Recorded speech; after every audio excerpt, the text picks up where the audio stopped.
ابراہیم علیہ السلام کا قصہ ذکر کیجیے، اور بڑے راستے والے پیغمبر تھے، جب کہ انہوں نے اپنے باپ سے جو کہ مشرک تھا کہا کہ اے میرے باپ، تم ایسی چیز کی کیوں عبادت کرتے ہو جو نہ سنے اور نہ کچھ دیکھے اور نہ تمہارے کچھ کام آ سکے؟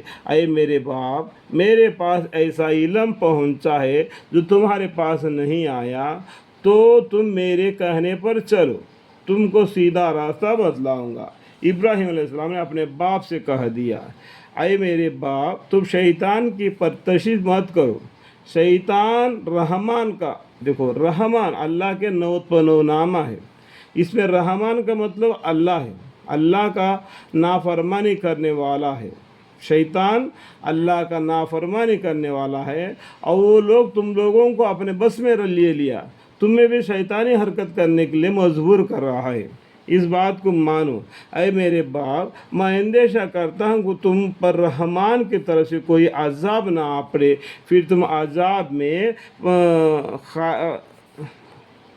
شیطان کے ساتھ ہو جاوے، یعنی شیطان کا گروہ ایک، اللہ کا گروہ ایک، تو شیطان کا گروہ جہنم میں جائے گا، اللہ کا گروہ جنت میں جائے گا۔ سمجھ میں آیا؟ باپ نے جواب دیا کہ کیا تم میرے معبودوں سے پھرے ہوئے ہو، جس کو ہم عبادت کرتے ہیں، تو اس کو نہیں مانے گا؟ اے ابراہیم علیہ السلام، اگر تم باز نہ آوے تو میں ضرور تم کو یا مار پتھروں کے سنگسار کر دوں گا، اور ہمیشہ ہمیشہ اگلے سے مجھ سے برکنارہ رہو۔ اس طریقے سے باپ نے بیٹے سے جواب دینے ابراہیم علیہ السلام۔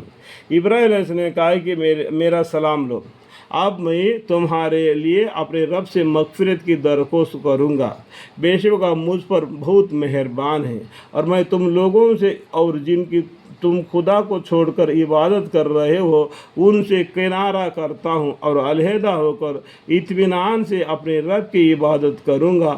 امید ہے کہ اپنے رب کی عبادت کر کے مجرم نہ رہوں گا۔ اللہ کی عبادت کرے گا تو مجرم نہیں رہے گا، بلکہ نیک بندہ ہوگا۔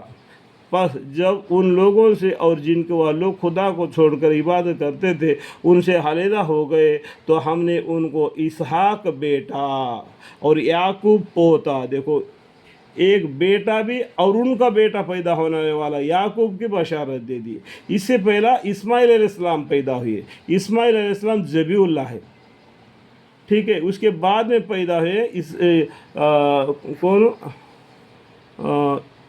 اسحاق علیہ السلام، اور ان کا بیٹا یعقوب علیہ السلام، اور یعقوب علیہ السلام کے خاندان میں یوسف علیہ السلام کا قصہ آ جاتا ہے، ٹھیک ہے۔